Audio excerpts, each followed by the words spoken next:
Hi friends, ఈ కొత్త style chicken పులుసు ఒక్కసారి ట్రై చేసి చూడండి. చాలా టేస్టీగా వస్తుంది. చికెన్ని ముందుగానే ఉప్పు, కారం, పసుపు వేసి కలిపేసి పక్కన పెట్టుకోవాలి. అలాగే ధనియాలు, చెక్క, లవంగం, యాలక్కాయ లైట్గా ఫ్రై చేసుకొని పక్కన పెట్టుకోవాలి.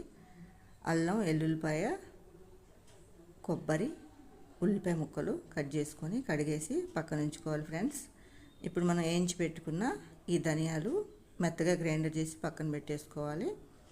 అదే మిక్సీ జార్లో మళ్ళీ మనం ఈ తడి మసాలా రెడీ చేసుకోవాలి. ఇలా కొంచెం నీళ్ళు వేసి ఉల్లిపాయ, అల్లం, ఎల్లుల్లిపాయ, కొబ్బరి మెత్తగా పేస్ట్ చేసుకొని కళాయి పెట్టుకొని ఆయిల్ వేసుకొని ఆయిల్ బాగా వీటెక్కినాక మనం ముందుగా నూరి పెట్టుకున్న మిక్సీ పట్టి పెట్టుకున్న ఈ అల్లం ముద్దని వేసేసుకొని దీన్ని రెడ్ కలర్ వచ్చేంత వరకు, పచ్చివాసన పోయేంత వరకు వేయించుకోవాలి.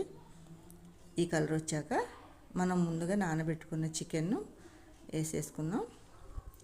ఇలా మనం ముందుగా ఉప్పు, కారం ముక్కకు పట్టించడం వలన ముక్క చాలా టేస్ట్గా ఉంటుంది ఫ్రెండ్స్. అలాగే ముక్కకి ఉప్పు, కారం బాగా పడుతుంది. ఒక్కసారి ఇలా ట్రై చేసి చూడండి. ఇప్పుడు చికెన్ వేసుకున్నాక 2 రెమ్మల కరివేపాకు, ఒక పచ్చిమిరపకాయ కట్ చేసి వేసుకోండి. కొంచెం కొత్తిమీర, అలాగే కొంచెం పుదీనా వేసుకొని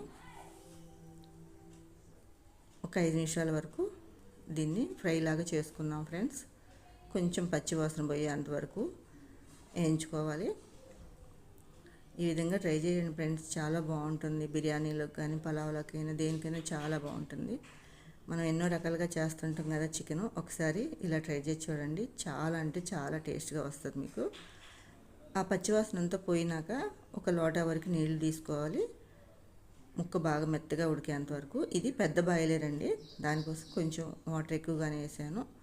అలాగే మనం ముందుగా పట్టి పెట్టుకున్న ధనియాల పౌడర్ ఉంది కదా, మసాలా, చెక్క, లవంగం, యాలక్కాయ, ఆ పొడి వేసుకున్నాక దగ్గరగా రానిచ్చేసి పైన కొంచెం కొత్తిమీర వేసి తీసుకుంటే మన కూర రెడీ అయిపోతుంది ఫ్రెండ్స్.